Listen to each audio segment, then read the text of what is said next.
Bonjour à tous. Lorsqu'une chatte attend des petits, elle a besoin d'une attention particulière. Les premiers signes de grossesse apparaissent 3 semaines après l'accouplement. Si vous observez ces tétines, vous verrez qu'elles ont grossi et gonflé. Prenez alors rendez-vous avec votre vétérinaire pour établir un bilan de santé. La période de gestation de la chatte est d'environ 9 semaines. Au début, son appétit grandit et il faut augmenter ses rations d'environ 10% par semaine. Au dernier tiers de la grossesse, son alimentation doit être plus riche en matières grasses et en vitamines. La nourriture que l'on donne aux chatons pour leur croissance sera parfaite. Attention toutefois, si l'alimentation de votre chatte doit être plus riche, elle ne doit pas être trop excessive. Son appareil digestif étant compressé par le fœtus, cela pourrait lui provoquer des désagréments inutiles.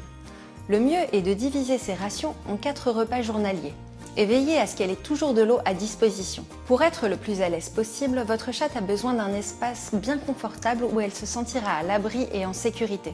Il n'est pas nécessaire de changer son panier, mais vous pourrez l'accommoder en y ajoutant un coussin ou une couverture.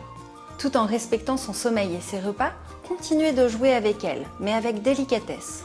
C'est important pour qu'elle ne perde pas sa masse musculaire. Elle en aura besoin pour que la mise bas se passe bien.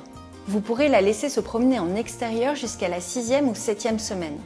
Au-delà, il est préférable de la garder chez vous pour être sûr qu'elle fasse ses petits en intérieur et que vous puissiez surveiller le bon déroulement de l'accouchement. Si votre chatte a les poils longs, pour son confort et celui des chatons, avant l'accouchement, vous pourrez éventuellement raser autour de la zone vaginale et des tétons à l'aide d'une tondeuse adaptée.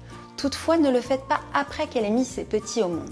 Cela pourrait perturber la relation et le bon déroulement de la lactation. Si vous observez quoi que ce soit d'anormal dans son attitude, n'hésitez pas à demander conseil auprès de votre vétérinaire. À bientôt!